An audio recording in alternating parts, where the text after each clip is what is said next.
Oi, amigos! Aqui estamos de volta para esse encontro agradável de coração com os corações. Corações que são vocês e o meu coração que está aqui e eu ofereço com muito carinho para todos. Eu estava pensando numa frase interessante, né? Ser mãe é desdobrar fibra por fibra o coração. Eu sei que isso faz parte de um poema, mas eu não me recordo quem é o autor. Desdobrar fibra por fibra o coração. Isso tem uma extensão tão grande, tão notável para meditar, para pensar, para matutar com os nossos botões a respeito do desdobramento do pensamento da frase.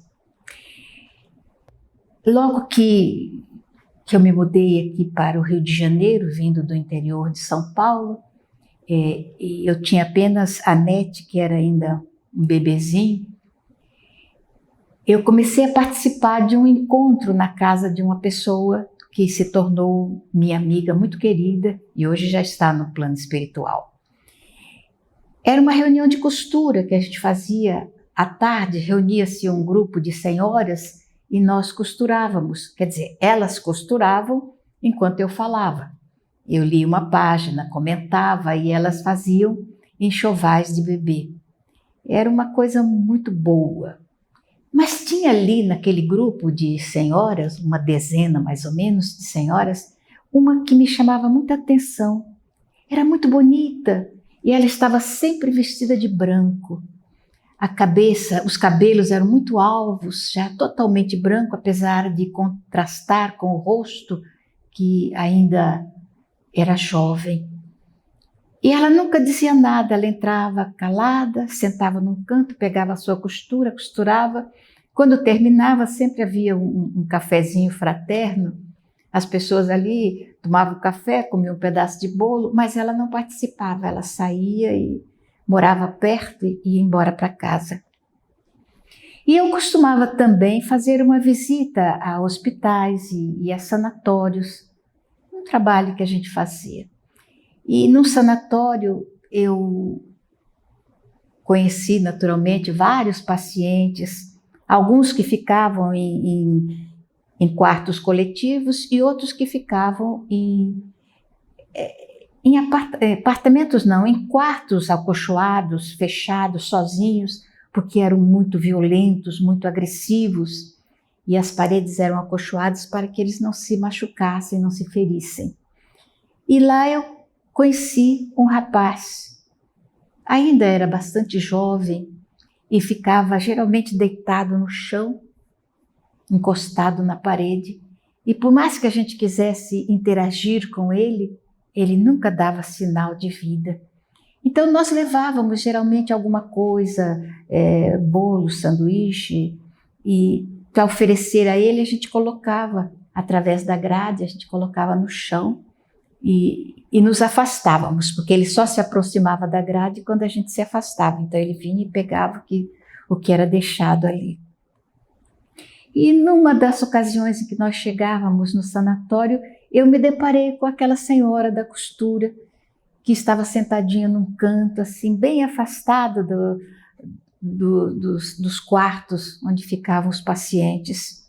Ela estava sentada sozinha com um embrulho na mão e quando ela me viu, ela me olhou com um olhar de quem reconhece. Não sorriu, porque ela não sorria nunca. Mas ela olhou para mim, eu me aproximei, cumprimentei, ela respondeu. Aí ela disse, você vai fazer visita aos pacientes? Então, aquele paciente que está no quarto número tal, você podia levar essas coisas para ele? Eu falei, é um que nunca recebe, a gente tem que colocar ali no chão. Ela falou, você podia levar para ele e colocar lá umas coisas que eu fiz e trouxe. Aí eu disse, pois não, mas por que você mesmo não faz? Vamos lá, vamos conosco. Ela disse, não posso. Eu disse, não pode? Ela disse, não, aquele moço é meu filho. Nossa, eu fiquei assim tão chocada com aquela fato dela dizer com uma forma tão doída, é o meu filho. E eu não entendi ainda melhormente a razão pela qual ela não levava pessoalmente. Mas eu peguei o embrulho e levei e coloquei ali. Ela disse, não diga a ele que sou eu que estou mandando. Se disser, ele não recebe. Aí eu fiquei mais chocada ainda. E numa outra ocasião que a gente reencontrou ali no sanatório, ela disse, sente aqui, e me contou a história. Ela disse, é o meu único filho. E lá onde eu moro, vivíamos nós três.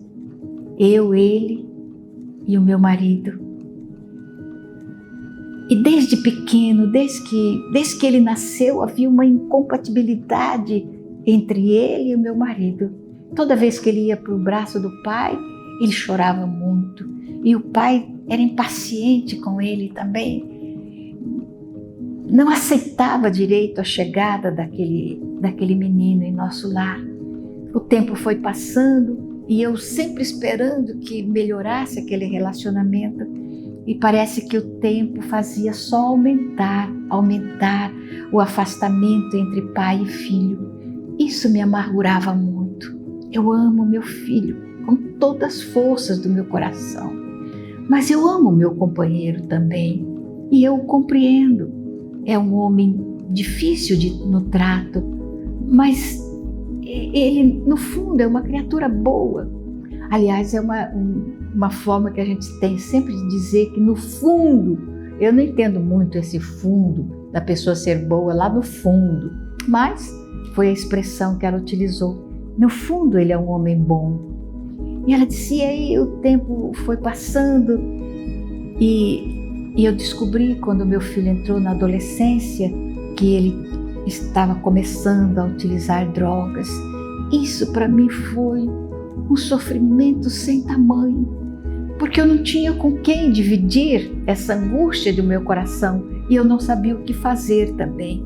Eu jamais pensei em dizer isso ao pai dele, porque seria a gota d'água para um relacionamento já muito difícil.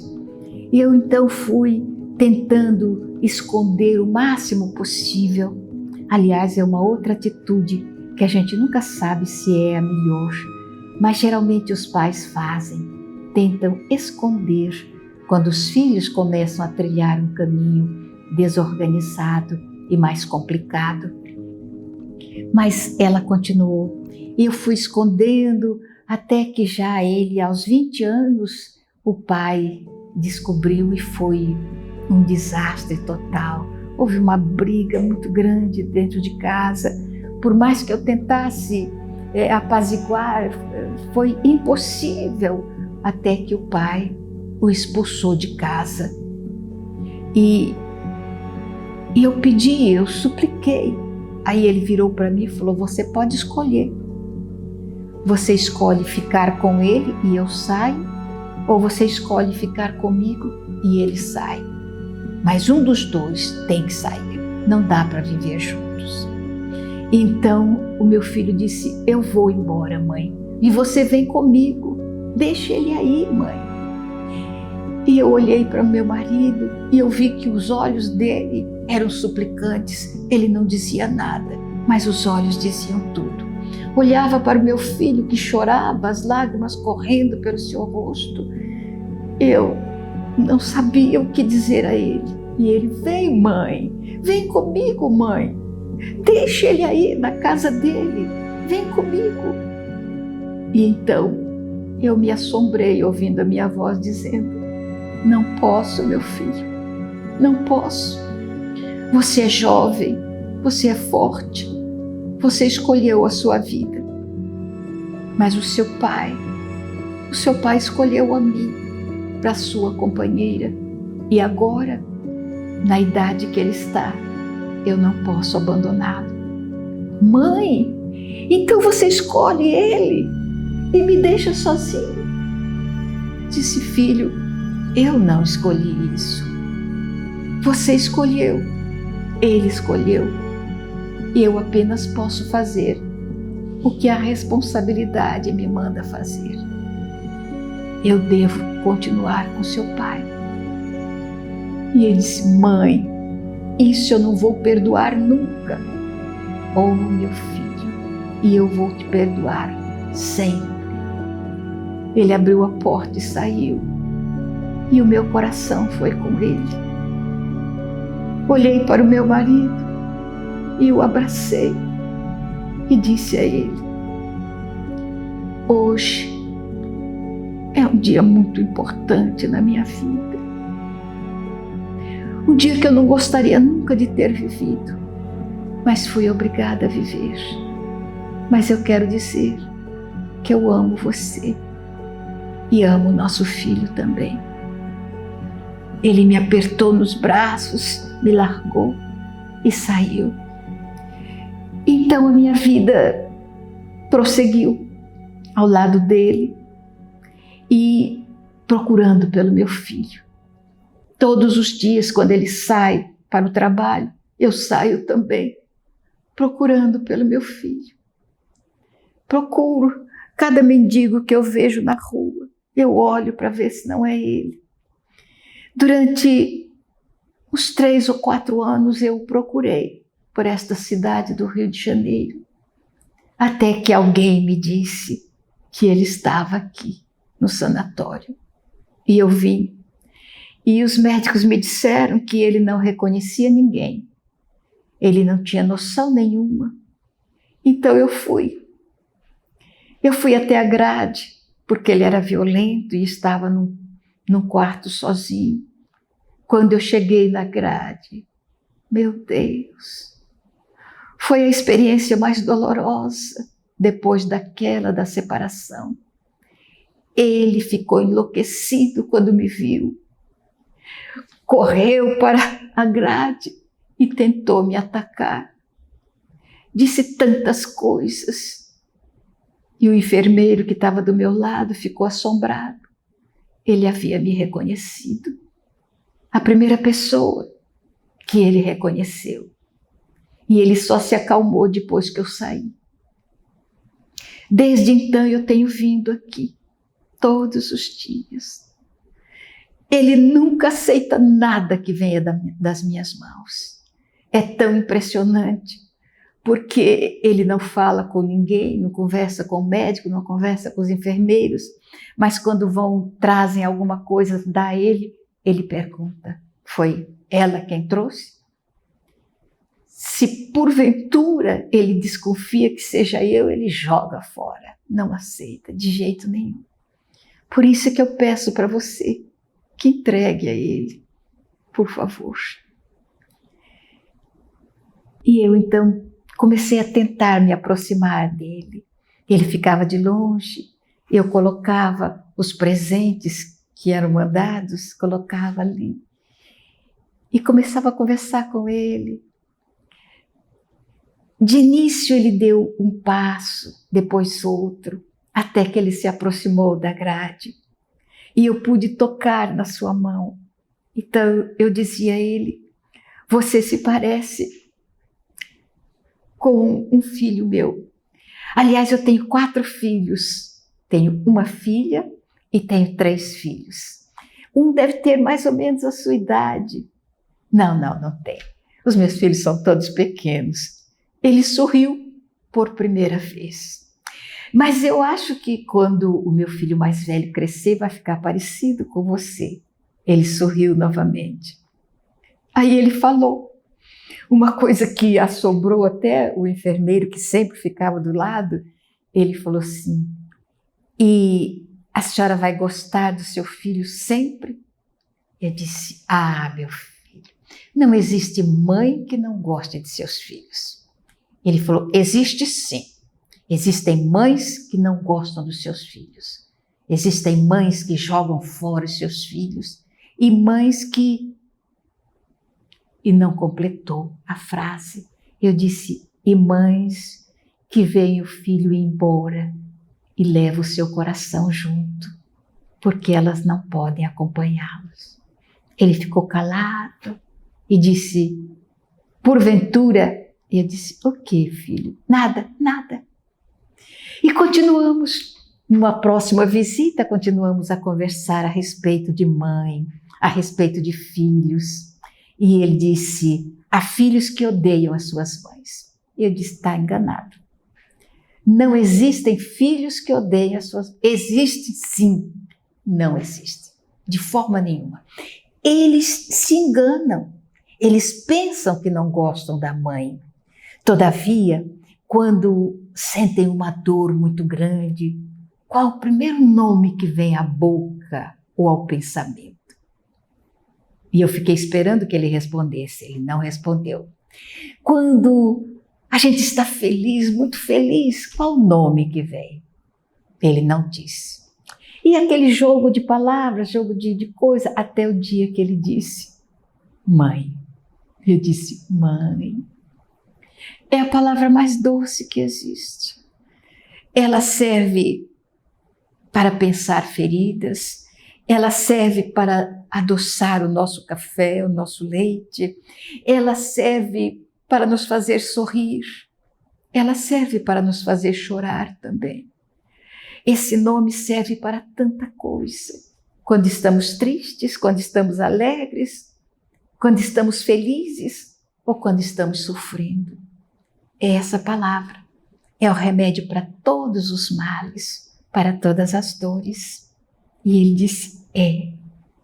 E eu disse, então, e se eu te oferecer esse remédio? Ele disse, não, sim, não. Sim. Sim. Ele respondeu sim. E ela veio. Foi a primeira vez que se aproximou do filho, depois da separação. Eles se olharam. Ele foi para o fundo do quarto, ficou encostado na parede, olhando para ela. Ela olhava e as lágrimas corriam. Ele olhava e as lágrimas corriam também. Não se tocaram. Não se aproximaram e nós fomos embora. Na próxima visita, eu não pude ir por alguma razão que eu não me lembro, mas 15 dias depois, ela me telefonou e eu fiquei assombrada, que ela nunca se relacionava assim com a gente, mas ligou para dizer que o filho havia desencarnado. Ela foi visitá-lo no sanatório. E ele então se aproximou. Estava muito doente, os médicos disseram que ele estava muito doente. E ele perguntou, pode entrar? E eu perguntei se podia. Eles abriram a porta e eu entrei. Sentei no chão. Ele se deitou e colocou a cabeça no meu colo. E eu comecei a acarinhar os seus cabelos, que estavam todos emaranhados. E eu só dizia a ele, oh, meu filho, como eu te amo. Oh, meu filho, como eu te amo. E de repente eu percebi que a cabeça dele ficou mais pesada e tombou. Ele desencarnou no meu colo, naquele momento. E a última coisa que ele ouviu foi, eu te amo. A vida é uma escola que nos ensina tanta coisa. A arte de ser bom, como a arte de não ser bom. Eu digo não ser bom porque eu não acredito que existam pessoas más. Eu acredito em pessoas que ainda não aprenderam a ser bons, mas vão aprender, porque essa escola vai nos promovendo ano a ano. Cada experiência vivida é algo que colocamos no coração. E cada coisa que colocamos no coração, fazemos a separação das coisas boas e das coisas ruins. E um dia nós descartamos as coisas ruins e as boas permanecem. Nunca se esqueça, minha amiga, o amor não tem fronteiras e também não tem barreiras. Por mais que queiram promover barreiras, ele vai vencendo todas as coisas. Porque a vida é um hino de esperanças. E a gente vai superando as dificuldades. Joana de Ângeles diz que ninguém resiste a um coração afável. E nessa história que eu contei, que é verídica, um coração materno, cheio de afabilidade, cheio de doçura, quebrou as barreiras, abriu os portais. Quando o pai soube da desencarnação do seu filho, e quando soube a forma que ele havia desencarnado, abraçou a esposa e disse: me perdoa, mas eu sempre amei também o meu filho, só que não sei. Ela disse: eu sei, é o passado, mas não tem importância, porque o futuro sempre sorri promessas.